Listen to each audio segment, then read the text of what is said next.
Bismillahirrahmanirrahim. Assalamualaikum warahmatullahi wabarakatuh. Alhamdulillahilladzi arsala rasulahu bil huda wa dinil haqq liyuzhirahu 'ala dini kullihi wa kafa billahi shahida. Asyhadu an la ilaha illallah wahdahu la syarika lah wa asyhadu anna Muhammadan 'abduhu wa rasuluhu alladzi la nabiyya ba'da. Allahumma shalli 'ala Muhammadin wa ala alihi wa ashabihi wa man tabi'ahum bi ihsan ila yaumil ba'd. Qala Allah Ta'ala fi kitabil karim, a'udzu billahi minasy syaithanir rajim. Alam tara ilal ladzina nuhu 'anil najwa thumma ya'udu lima nuhu 'anhu wa yatanajawna bil itsmi wal 'udwani wa ma'siyatir rasul. Wa idza ja'uka hayyuka bima lam yahyika bihi Allah wa yaquluna fi anfusihim laula yu'adzibuna Allahu bima naqul hasbuhum jahannamu yaslawnaha wa bi'sal masir. Wa qala Rasulullah sallallahu alaihi wasallam, ayyuhan nas afsus salama wa aqiqut ta'am wa sallu wan nasu niyamun tadkhulul jannata bisalamin. Amma ba'du, fa inna khairal kalami kalamullah wa khairal hadi Muhammadin sallallahu alaihi wasallam. Jamaah salat maghrib Masjid Al-Falah yang dirahmati Allah Subhanahu wa taala. Rasa syukur harus terus kita lantunkan kepada Allah Subhanahu wa taala, karena sedetik saja kita berhenti bersyukur kepada Allah, maka syaitan pasti akan merusak kita. Syukur tidak boleh kita hentikan, baik syukur secara lisan, secara hati, dan secara perbuatan. Imam Fakhrul Razi mengatakan bahwa orang yang paling bersyukur adalah mereka yang lisannya paling banyak memuji Allah Subhanahu wa taala. Orang yang paling bersyukur mereka adalah orang yang lisannya banyak berzikir kepada Allah Subhanahu wa taala. Fadhkuruni adzkurkum washkuruli wala takfur. Ingatlah kalian kepadaku, berzikirlah kalian kepadaku, pasti aku Allah akan ingat kepada kalian, dan bersyukurlah kepadaku dan janganlah kalian kufur. Imam Fakhrul Razi dalam tafsirnya Mafathul Ghaib menjelaskan makna ayat ini, salah satunya adalah orang yang paling bersyukur kepada Allah adalah mereka yang lisannya paling banyak berzikir kepada Allah Subhanahu wa taala. Oleh itu, mari kita berbanyak berzikir kepada Allah, baca tasbih, tahmid, tahlil. Begitu pula kita memperbanyak salawat kepada Rasulullah sallallahu alaihi wasallam. Jamaah salat maghrib yang dirahmati Allah Subhanahu wa taala, insyaallah pada malam hari ini kita akan kembali melanjutkan kajian kita, kajian akidah. Tema kita hari ini adalah kata-kata yang tidak boleh diucapkan kepada Allah untuk mengagungkan kemuliaan-Nya. Kata-kata itu yang keluar dari lisan kita itu sangat menentukan kualitas dan kuantitas amal kita. Allah mengatakan, ya ayyuhalladzina amanu taqullaha wa qulu qawlan sadida. Ya orang-orang yang beriman, bertakwalah kepada Allah dan ucapkanlah perkataan yang benar. Jadi di sini Allah menegaskan tidak boleh ada keluar dari lisan kita kecuali kata-kata yang benar. Orang yang kata-katanya selalu benar, Allah berikan dua keutamaan. Yang pertama, katakan yuslih lakum a'malakum, Allah akan perbaiki amal-amalnya. Jadi amal kita itu Allah akan baguskan. Itu sangat tergantung dari lisan kita. Sangat tergantung dari lisan kita. Para ulama mengatakan yang dimaksud dengan orang yang diperbaiki amal-amalnya adalah yang pertama, Allah akan hilangkan sifat-sifat buruk dalam dirinya. Jadi orang-orang yang masih di dalam dirinya dikuasai oleh sifat-sifat buruk, maka kuncinya supaya sifat buruk itu hilang, maka kendalikan lisan, kendalikan lisan. Yang kedua, Allah katakan, para ulama mengatakan orang yang akan diperbaiki amalnya itu adalah mereka diringankan beramal soleh dan meninggalkan maksiat. Jadi kalau ada orang yang masih suka malas dalam beribadah, masih suka malas dalam melakukan ketaatan, masih berat dalam meninggalkan kemaksiatan, Allah katakan kuncinya adalah cobalah perbaiki lisannya, perbaiki lisannya. Ini Allah katakan dalam surat 33 ayat 71 ya. Jadi orang-orang yang pandai menjaga lisannya, Allah katakan yang pertama akan Allah berikan yuslih lakum a'malakum, akan diperbaiki amal-amalnya. Yang kedua Allah katakan wa yaghfir lakum dzunubakum, dan juga akan diampuni dosa-dosanya. Masya Allah, Pak, lisan yang baik menjadi pengampunan dosa. Setiap kalimat kebaikan yang keluar dari lisan kita itu insya Allah menjadi penghapus dosa ya. Bersalawat kepada Nabi penghapus dosa, membaca tasbih penghapus dosa, membaca takbir penghapus dosa, membaca tahlil penghapus dosa, membaca Quran penghapus dosa. Bahkan kita memberikan ilmu yang bermanfaat pun itu insya Allah jadi penghapus dosa. Sebab itu Muaz pernah dinasihati oleh Rasulullah SAW. Kata Rasulullah, hal yakubun nasu ala mana yakubun nasu ala wujihim atau qala ala manakhihim illa hasailu alsinatihim. Kata Nabi, berapa banyak wahai Muaz orang dibenamkan ke dalam neraka gara-gara lisan mereka. Nah, saat itu zaman Allah ya. Dan lisan adalah menjadi tolak ukur kualitas akhlak kita. Ya. Lisan itu menjadi tolak ukur kualitas akhlak kita. Nah, pada kesempatan kali ini, di sini bagaimana ada kalimat-kalimat yang dilarang kita ucapkan kepada Allah Subhanahu wa Ta'ala. Ya. Dalam kitab Al-Irsyad ini dibahas ada beberapa poin yang dicontohkan oleh pengarang Syekh Shalih bin Fauzan. Ada beberapa kalimat yang dilarang diucapkan kepada Allah. Yang pertama adalah Pak ya, dalam kitab ini disebutkan kalimat yang dilarang diucapkan adalah kalimat assalamu ala Allah. Ya. Kalau kita kan assalamu alaika ya, atau assalamualaikum ya, ini enggak Pak, assalamu ala Allah ya. Seorang sahabat Ibnu Mas'ud berkata, kunna idza kunna ma'an nabi sallallahu alaihi wasallam fi sholati. Dulu pernah kami salat bersama Rasulullah sallallahu. Qulna, lalu kami mengatakan assalamu ala Allah min ibadi, keselamatan kepada Allah dari hamba-hambanya. Assalamu ala fulan wa fulanin, keselamatan kepada fulan bin fulan, kepada sefulan. Faqala Nabi sallallahu, maka Nabi sallallahu berkata, la taqulu, janganlah kalian mengucapkan assalamu ala Allah, keselamatan bagi Allah. Fa innallaha huwas salam, karena sesungguhnya Allah itu adalah yang memberikan keselamatan, Pak. Jadi artinya Pak, Allah itu nggak butuh doain ya. Allah itu nggak butuh doain ya. Nggak butuh doain. Ya. Jadi kalau kita katakan assalamu ala Allah, keselamatan bagi Allah, kata Nabi tidak perlu, karena Allah lah yang memberi keselamatan, Pak ya, memberi keselamatan. Justru yang penting itu adalah kita mengucapkan salam kepada sesama Muslim. Ya. Jadi kalau kepada Allah kita tidak perlu mengucapkan salam. Justru kita perlu itu mengucapkan salam kepada sesama Muslim, ya, sesama Muslim. Ya. Jadi biasakan kalau kita berjumpa dengan saudara Muslim, ya tidak ada tegur sapa yang pertama kita ucapkan kecuali kalimat salam, ya, kalimat salam. Kenapa demikian, Pak ya? Kenapa kalimat salam ini justru penting kita ucapkan kepada sesama Muslim? Ya. Ada beberapa hadis dan ayat Pak yang menjelaskan tentang pentingnya kita mengucapkan salam kepada sesama Muslim. Ini jangan dianggap sepele, Pak ya. Jangan dianggap sepele ya. Ya, ketemu dengan kawan assalamualaikum, itu jangan dianggap sepele, Pak. Ini memiliki keutamaan yang luar biasa, Pak ya. Memiliki keutamaan yang luar biasa.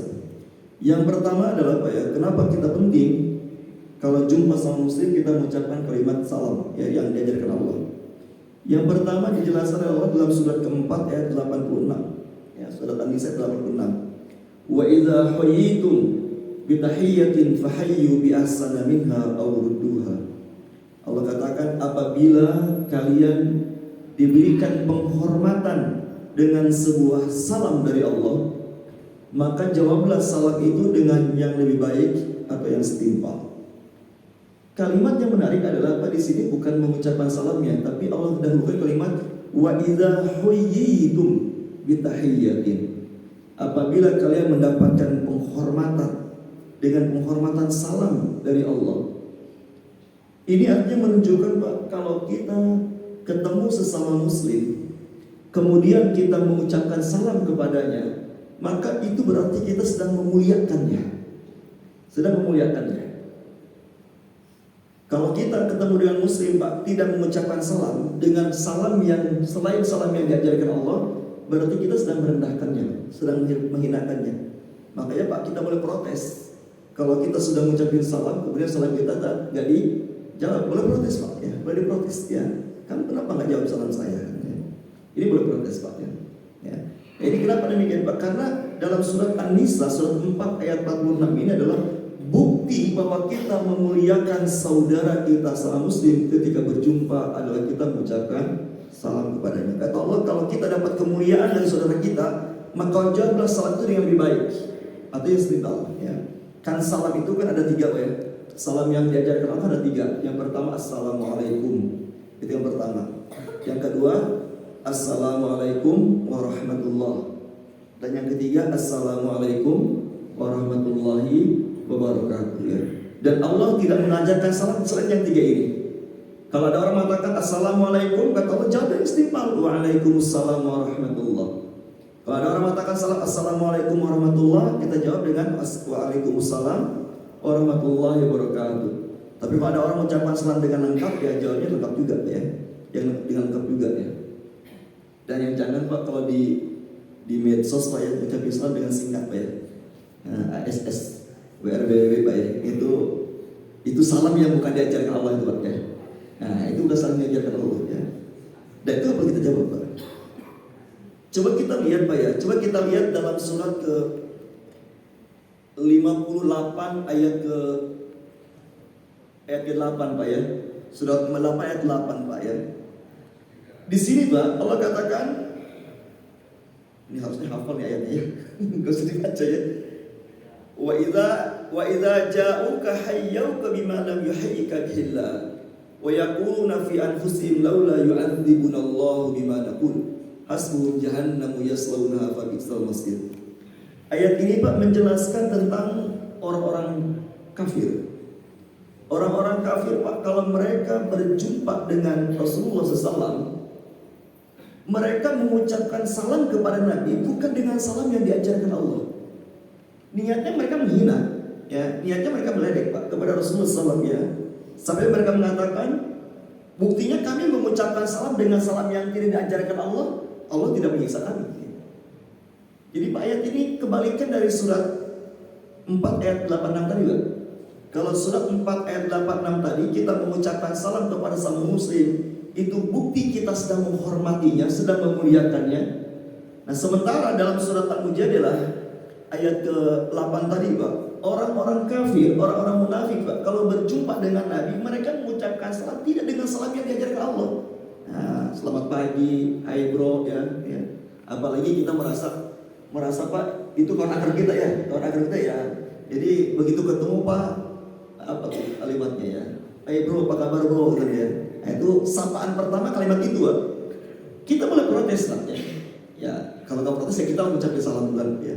Kenapa demikian Pak? Karena salam yang kita sampaikan bukan dengan salam yang diajarkan Allah yang 3 tadi assalamualaikum atau assalamualaikum warahmatullahi atau assalamualaikum warahmatullahi wabarakatuh. Ini berarti kita Pak sedang merendahkannya. Sedang merendahkannya. Makanya jamaah Allah ya, biasakanlah mengucapkan salam ya. Kalau kepada Allah kita nggak usah ucapin salam Pak ya. Nggak usah ucapin salam Pak, karena Allah tidak butuh ucapan itu Pak, tidak butuh doa. Karena salam itu artinya doa Pak ya. Dia doa ya. Nah, itu yang pertama Pak ya. Jadi ini pentingnya kita mengucapkan salam karena kita ingin memuliakannya sesama muslim. Jangan sampai kita Pak bertemu dengan saudara muslim tidak mengucapkan salam, mentang-mentang sudah akrab, begitu ketemu ya dengan kalimat-kalimat tegur sapa tidak dahulu dengan salam. Ini berarti menunjukkan kita tidak sedang memuliakannya. Maka muliakanlah saudara kita dengan kalimat ucapan assalamualaikum dan seterusnya. Yang pertama, kenapa penting kita saling mengucapkan salam kepada sesama kita? Yang kedua, kenapa kita penting ketika ketemu sama muslim mengucapkan salam? Memang Pak kalau tidak mengucapkan salam ketemu dengan kawan tidak dosa Pak ya. Tapi rugi gitu ya, rugi. Nabi mengatakan dalam sebuah hadis la tadkhulul jannata hatta tu'minu. Wala tu'minu hatta tahabu. Ala adullukum ala syai'in idza fa'altumuhu tahabbtum afsus salama bainakum. Nabi mengatakan tidak akan masuk surga sampai kalian beriman. Dan tidak disebut beriman sampai kalian saling mencintai kepada sesama orang beriman. Ya. Jadi Pak, bukti iman kita ini adalah kita mencintai semua orang beriman, Pak ya, semua orang beriman. Karena dalam Al-Quran Pak, ada orang yang rajin ibadah pun ya, ada orang yang rajin ibadah pun, tapi ternyata dia kurang kepedulian sosialnya kepada sama muslim Pak, itu terhalang masuk surga. Ya, terhalang masuk surga. Kata Nabi, kalian tidak akan masuk surga sampai kalian beriman. Dan kalian tidak disebut beriman sampai kalian saling mencintai. Ya. Ala adullukum ala syai'in idza fa'altumuhu tahabbtum. Ini yang menarik kata Nabi. Maukah aku tunjukkan kepada kalian dengan satu amalan? Kalau kalian lakukan amalan ini secara baik, maka kalian akan tumbuh saling mencintai di antara kalian karena Allah. Ya. Sementara tadi Pak, masuk surga itu karena kita beriman. Dan bukti iman adalah kita saling mencintai kepada sama muslim Pak. Nanti Bapak boleh lihat Pak dalam surat ke-7, surat ke-8 ya. Surat ke-8, surat Al-Anfal ya, ayat ke-75, ayat 74 Pak ya. Allah mengatakan di antara bentuk iman yang benar itu adalah memberikan pertolongan kepada sama muslim. Artinya bukti sebagai dia mencintainya. Nah jadi kata Rasulullah Pak, yang kedua, pentingnya kita mengucapkan salam ketika berjumpa. Itu ingin menunjukkan bahwa kita orang beriman supaya tumbuh rasa saling mencintai ya. Supaya tumbuh saling mencintai. Saya Pak ya, alhamdulillah pernah mendapati satu kasus Pak ya. Satu kasus, ada ibu-ibu dengan suaminya datang ke rumah saya Pak. Pertama ibunya dulu datang ke rumah saya. Sekian minggu kemudian saya suruh datang berdua dengan suaminya. Ada ibu-ibu Pak datang ke rumah saya. Yang pertama curhat tentang buruknya suaminya ya. Kemudian saya bilang, cobalah ibu bawa juga dengan suami ke sini kan. Saya juga tidak bisa memvonis kan siapa yang salah yang benar kan. Ini kan harus pihak. Akhirnya Pak, ibu itu datang beberapa minggu kemudian ke rumah saya dengan suaminya. Ya, dia bukan orang Bogor ya, luar Bogor rumahnya. Dia pakai, saya ingat banget Pak, dia pakai mobil Evelia warna merah hati. Suaminya yang bawa mobilnya, istrinya duduk di kursi ketiga Pak, di belakang. Nah, ketiga ya. Jadi gak ada romantisnya Pak ya. Nyampe rumah saya Pak, suaminya duduk depan pintu, istrinya duduk paling pojok sana Pak. Saya bersyukur rumah saya kecil. Kalau gede bisa jauh-jauhan kan? Jauh-jauhan Pak. Istrinya kekeh ingin minta cerai dari suaminya. Ingin minta cerai dari suaminya. Saya bilang kalau ibu ingin cerai, salah alamat datang ke rumah saya. Datang ke pengadilan saya bilang, bukan ke rumah saya. Ya. Suami tetap ingin memperbaiki ya. Tapi istrinya tetap pengen mencerai. Ya saya bilang, udah pulang aja lah. Ngapain ke rumah saya kalau ingin cerai? Ya. Bukan tugas saya menceraikan orang kan ya. Tugas pengadilan kan ya. Tugas pengadilan. Akhirnya setelah lama diskusi, akhirnya dia mau mencoba lagi memperbaiki Pak. Ya, mencoba lagi memperbaiki ya. Dia kecewa kepada suaminya itu sekitar tahun 2010-an Pak ya. 2010-an peristiwa itu. Dia kecewa sama suaminya, dia bilang, Ustaz, suami saya gajinya cuma 20 juta. Ya, cuma 20 juta. Ya, cuma 20 juta ya, cuma 20 juta dia. Terus saya ini juga punya penghasilan sendiri. Jadi sekarang saya nggak punya penghasilan, jadi nggak cukup. Kenapa dia bilang? Karena saya punya anak Down syndrome Ustaz yang butuh biaya besar. Ya, butuh biaya besar. Saya langsung jawab Pak, saya langsung punya jawaban yang enak sama dia Pak. Bu, saya bilang, penghasilan saya sebulan jauh di bawah penghasilan ibu suami ibu, saya bilang. Ya, jauh di bawah penghasilan suami ibu. Yang pertama saya bilang. Yang kedua, saya juga punya anak Down syndrome, saya bilang. Anak pertama saya Down syndrome. Ya, seperti anak ibu, saya bilang. Dan saya punya 2 istri, saya bilang. Ya. Dan alhamdulillah istri saya cukup-cukup aja tuh dengan penghasilan saya di bawah itu. Ya, di bawah itu ya, seperti itu ya. Jadi mindsetnya Pak cerai terus sama suaminya. Ya. Terus Pak diskusi ngotot lah istrinya Pak ya. Akhirnya saya bilang gini deh, kalau ingin coba memperbaiki lagi rumah tangga, saya bilang tolong dalam sebulan praktekkan ini, saya bilang ya. Saya kasih 3 solusi buat mereka berdua itu ya. Ya, tolong praktekkan. Ya. Yang pertama saya bilang biasakan saling mengucapkan salam. Ya, saya bilang ke suaminya, Mas, kalau berangkat kerja suka ngucapin salam bagi istri? Gak pernah. Kalau pulang gak pernah juga ya. Ya pokoknya masing-masing aja Pak, masing-masing. Coba sekarang biasakanlah ucapin salam misalnya. Ya. Sekesal apapun mau berangkat kerja ucapin salam. Ya, ucapin salam. Ya, ucapin salam. Ya. Pulang kerja ucapin salam. Ya. Saya bilang kalau saya bahkan mau tidur saja dengan istri itu saya ucapin salam tadi ya. Ya. Dan saya tidur assalamualaikum istriku ya. Padahal istri saya sebelah saya. Ya. Saya ucapin salam kan ya. Kenapa? Karena mengatakan Pak Saleh mengucapkan salam itu akan menumbuhkan kecintaan tadi kan bahas ini. Kata Nabi, Allah adulukum ala syai'in idza fa'altum mutahabbabtum. Maukah aku tunjukkan kepada kalian satu perkara kalau kalian amalkan maka akan tumbuh saling mencintai kepada kalian. Coba saya ucapin salam. Itu yang pertama saya bilang. Ya, coba aja Bu ya. 1 bulan aja saya bilang, 1 bulan aja praktekkan. Yang kedua saya bilang coba yang kedua sering-seringlah sentuhan kulit. Ya, sering-sering sentuhan kulit. Maka suami istri Pak disunahkan tidur satu selimut berdua apa ya. Jangan suami di kamar mana, istri di kamar yang mana tuh ya. Nah itu tidak baik Pak ya. Ya, mentang-mentang sudah pensiun, anak sudah nikah semua, rumah banyak kamarnya ya, masing-masing tidur Pak. Itu tidak baik Pak ya.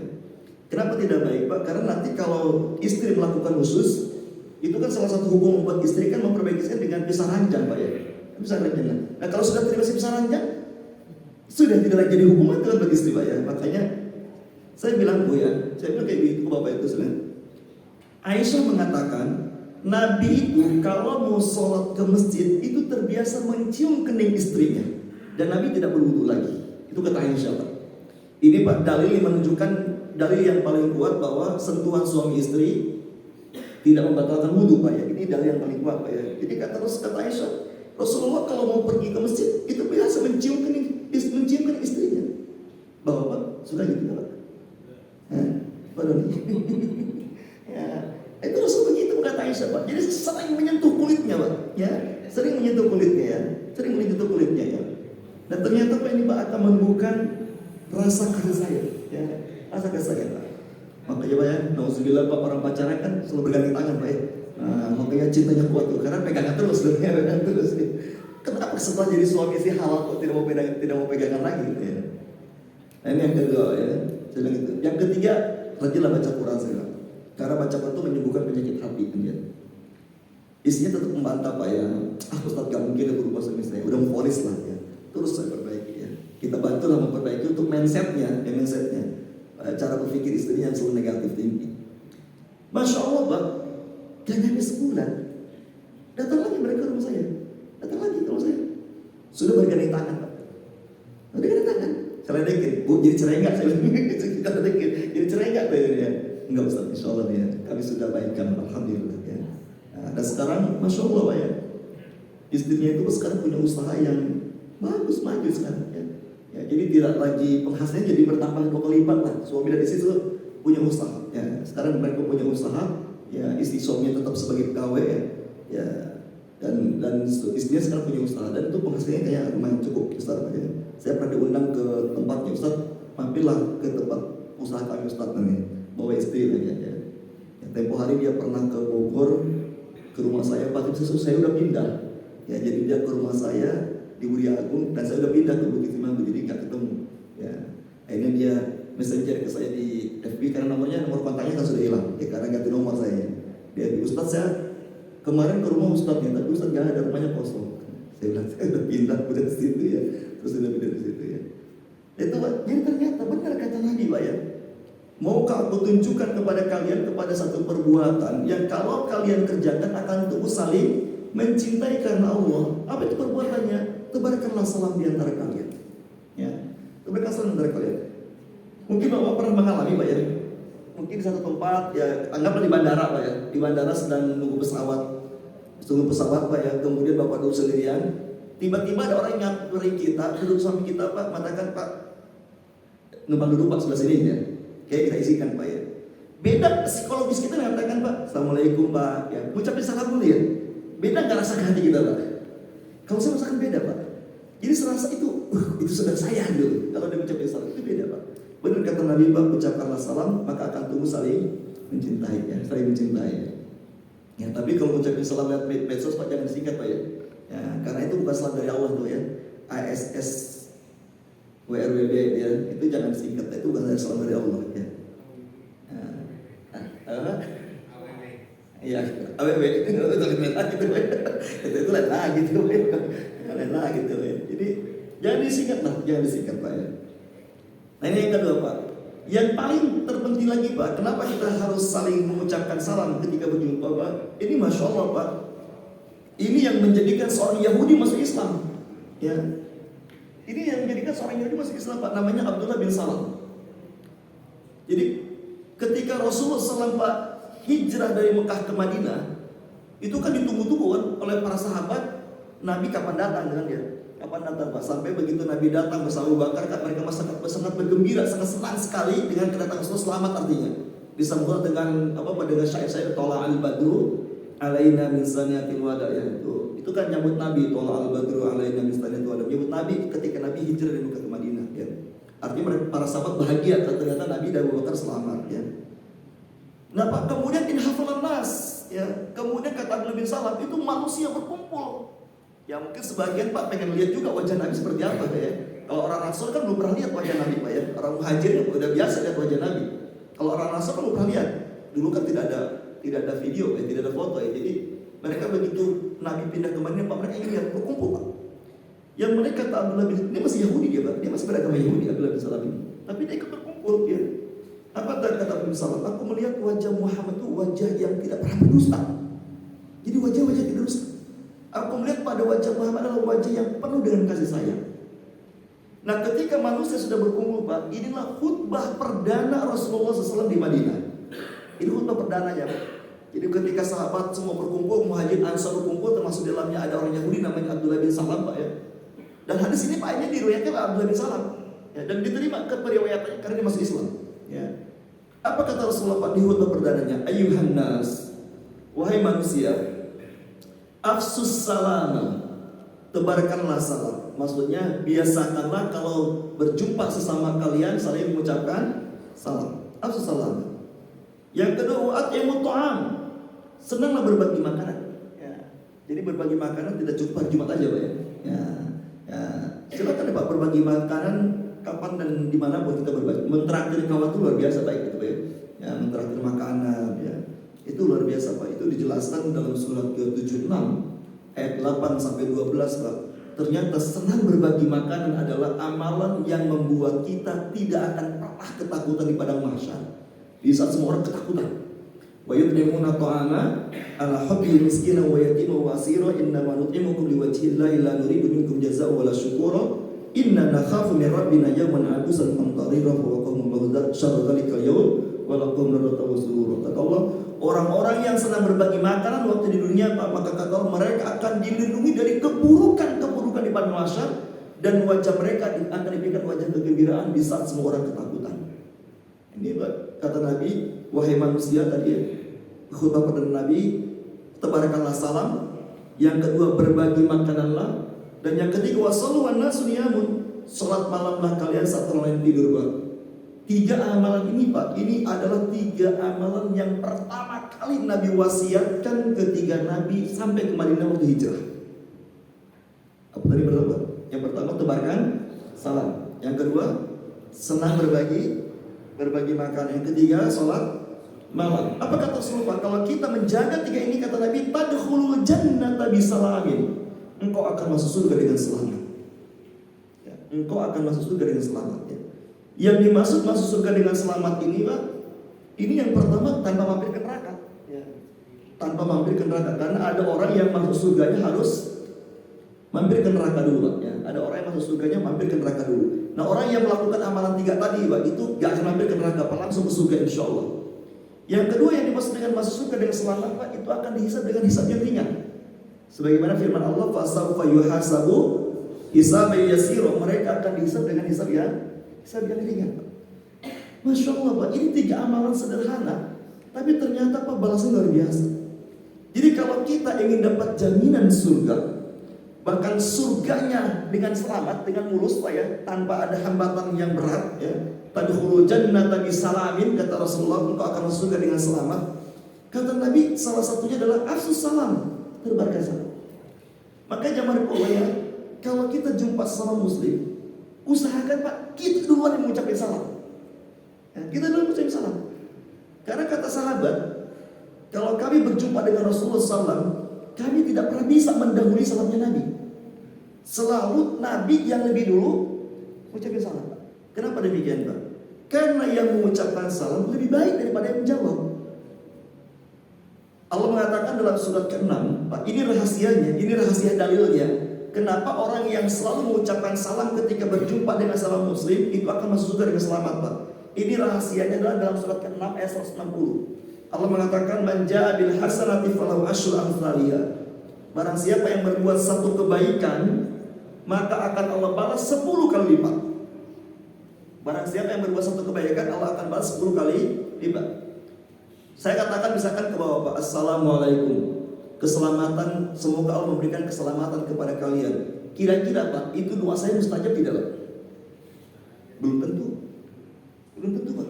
Ya, saya ke Pak Doni misalnya, Pak Doni assalamualaikum, artinya Pak Doni semoga Allah memberikan keselamatan kepada. Itu kan saya mendoakan kan? Itu doa saya belum tentu mustajab. Lisan saya banyak berbuat buruk misalkan, akhlak saya juga gak bagus, jadi doa saya belum mustajab.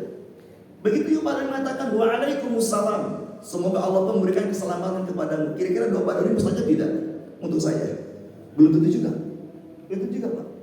Tapi, Pak, kalau kita pertama kali mengucapkan salam assalamualaikum, misalkan saya ke Pak Doni nih, ketemu Pak Doni, Pak Doni assalamualaikum.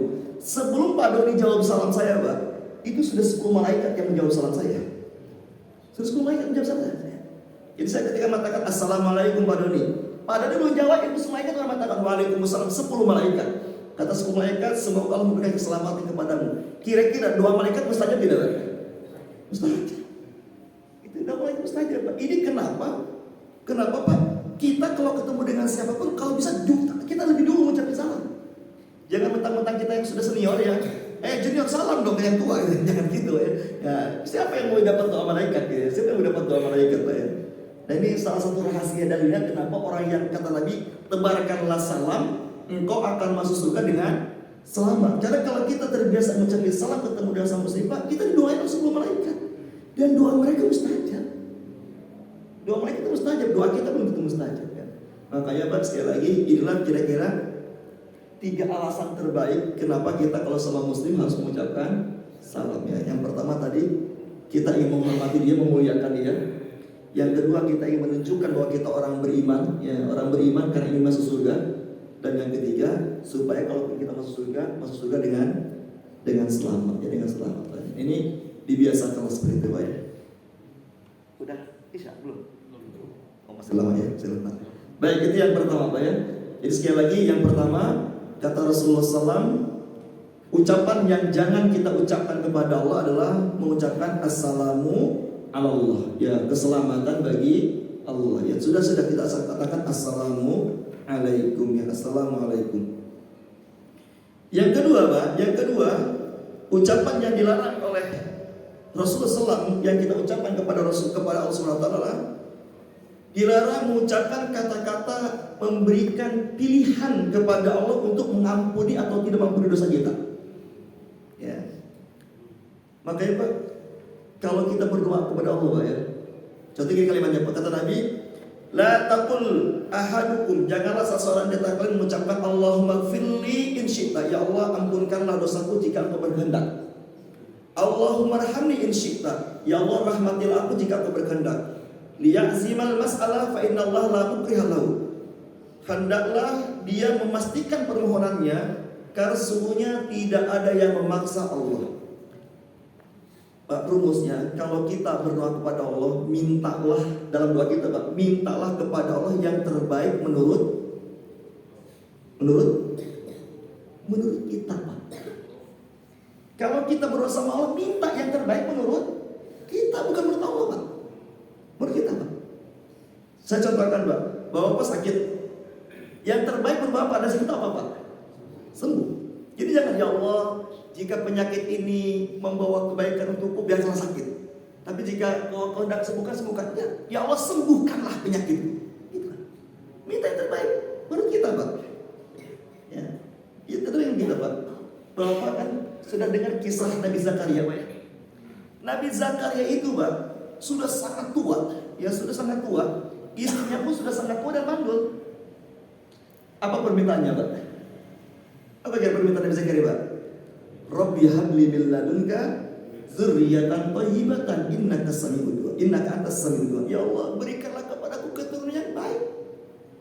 Bayangkan Pak, nenek-nenek, kakek-kakek, doanya masih pengen punya anak. Kenapa demikian Pak? Karena dimatakan ini yang terbaik buat aku, karena aku harus punya ahli waris. Dalam surat 19 dikatakan begitu, yarisuni wa yarisu ali Yaqub, ia akan mewarisi tradisi dakwahnya aku dan dakwahnya nenek moyangku Nabi Yakub. Jadi Pak Nabi Zakaria Pak minta kepada Allah di saat sudah sangat tua Pak ingin punya anak. Saking malunya Pak Nabi Zakaria minta sama Allah Pak, nidaan khafiyah, doanya pelan-pelan Pak, malu sama orang, terkira orang. Bisa dilihat nanti orang sakit yang bukan anaknya yang bagus sana gitu. Baik Pak. Jadi Pak mintalah kepada Allah yang terbaik menurut kita ya. Ada seorang janda Pak ya, ngomong sama Ustaz, doain saya Ustaz ya. Doain apa Bu? Saya bilang ya, doain apa? Punya suami atau punya suami? Terbaik menurut Allah aja lah Ustaz. Saya bilang, ibu pengennya punya suami atau pengen tidak punya suami lagi? Dia bilang kalau bisa sih pengen punya suami lagi. Ya saya doakan semoga ibu punya suami lagi yang soleh dan kaya sih ya. Nah, gitu. Itu yang terbaik. Tapi harus tertanam di memori kita, di kepala kita, Allah mengabulkannya yang terbaik menurut Allah. Jadi mintanya terbaik menurut kita. Saya tanya Pak, kita boleh nggak minta kepada Allah sesuatu yang mustahil menurut kita? Boleh nggak Pak? Boleh. Nabi Zakaria minta sama Allah punya anak, mustahil nggak buat Nabi Zakaria? Mustahil Pak. Karena Nabi Zakaria itu istrinya sudah sangat tua, monofus dan mandul. Secara logika manusia mustahil Nabi Zakaria istrinya akan hamil Pak. Tapi tetap walam akun bidu'aika rabbi syaqiyya. Dia bilang aku nggak akan pernah bosan berdoa kepadamu ya Allah. Akan terus ku minta kepadamu ya Allah. Ya, ingin punya anak dan Allah kabulkan. Itu kan Pak, secara logika, secara ilmiah mustahil buat istrinya Nabi Zakaria hamil, tapi minta. Jadi Pak, kita boleh nggak minta sesuatu yang mustahil menurut kita? Boleh. Yang nggak boleh adalah kita minta kepada Allah yang mustahil menurut ukuran semua manusia. Ya Allah, aku ingin punya sayap biar bisa terbang. Itu kan mustahil untuk semua manusia Pak ya. Itu yang diminta. Tapi kalau misalkan orang miskin, Pak, orang miskin, ya Allah, ya Allah, aku ingin berangkat haji, ya Allah, mudahkanlah keberangkatan naik haji, ya Allah, jadikan aku haji yang mabrur, ya Allah. Boro-boro buat ongkos haji Pak, buat makannya susah, tapi buat minta haji boleh atau tidak Pak? Jangan-jangan Pak Allah kabulkan itu kepada dia.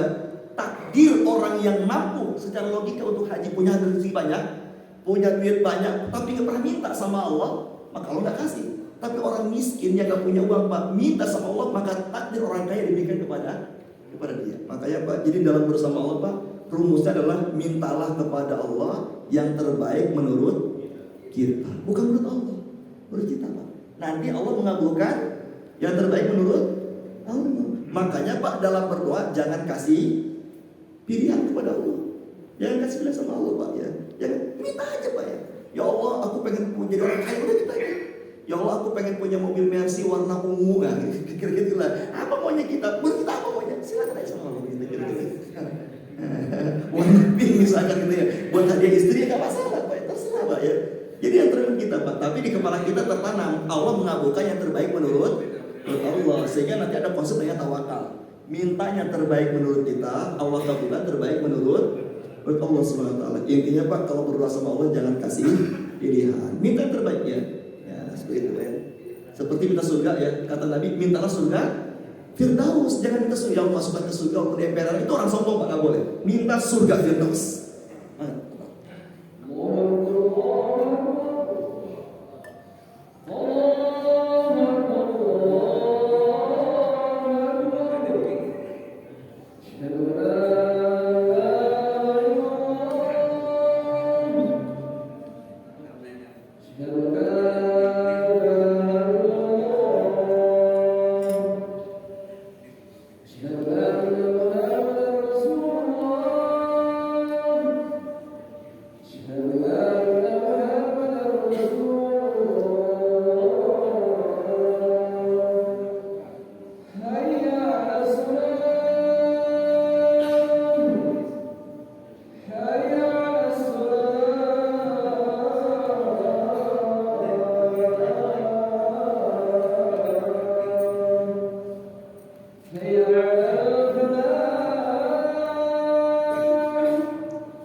Baik Pak, sedikit lagi Pak ya. Nabi mengatakan dalam hadis yang lain, wal yu'adzimil rughwata fa innallaha la yata'adhamu syai'un a'tahu. Kata Nabi Pak. Hadis riwayat Muslim. Hendaklah dia membesarkan keinginannya kepada Allah. Karena sesungguhnya Allah tidak merasa berat atas sesuatu yang dia berikan dari apa yang diinginkan hamba-Nya. Jadi Pak, kata Nabi, minta itu sesuatu yang terbaik pada Allah Pak ya. Karena doa itu kan Pak, doa itu kan kita memaksa sama Allah. Memaksa. Ya Allah minta A, belum kabulkan ya Allah minta, memaksa. Dan Allah paling senang kalau dipaksa ya, paksa Pak ya. Bahkan Pak yang maaf Pak ya, kasar katanya Rasulullah SAW itu Pak pernah berdoa kepada Allah dalam bentuk, bahkan ada bentuk semacam ancaman, kan kalimat tanda kutip Pak, ancaman dia ketika perang Badar Pak. Ya, ketika perang Badar Pak, apa kata Rasulullah? Ya Allah, menangkan kami dalam perang Badar ini. Ya, jadi mintanya pakai macam-macam. Ya Allah, menangkan kami dalam perang Badar ini.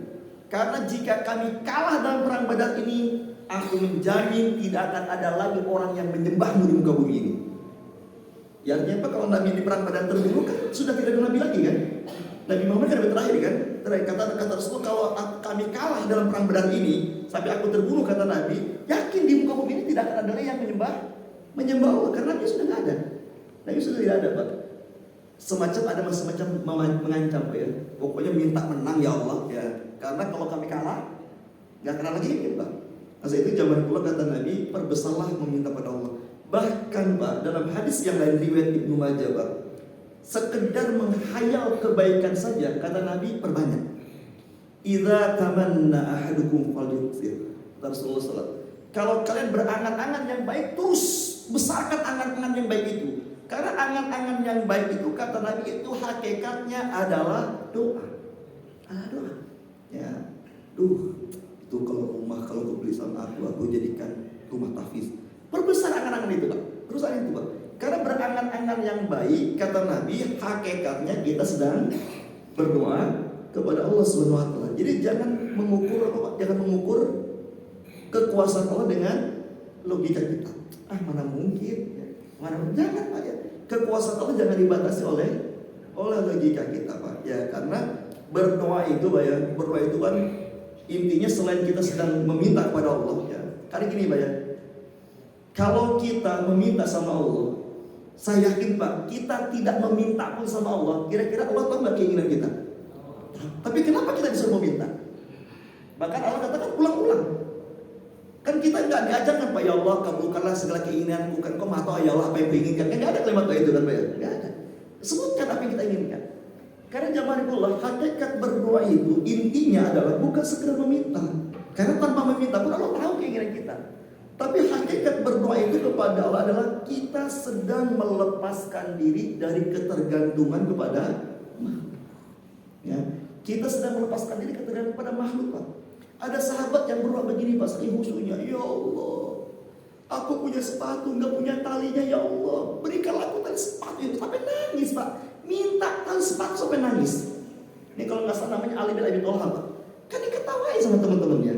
Halah Ali, urusan kita beli kudu celik ya, sampai nangis dan sepatu kepada Allah. Apa jawaban Ali Pak? Itulah sombongnya kita. Kalau kita merasa mampu melakukannya, kita tidak minta sama Allah. Kita baru minta sama Allah kalau kita merasa tidak mampu. Padahal kita ini sama sekali tidak mampu melakukan apapun Pak. Makanya Pak, doa kita pagi petang itu, ya Hayyu ya Qayyum bi rahmatika astaghiitsu. Istighosa itu apa? Istighosa Pak. Istighosa itu artinya kita memohon pertolongan Allah karena kita tak berdaya.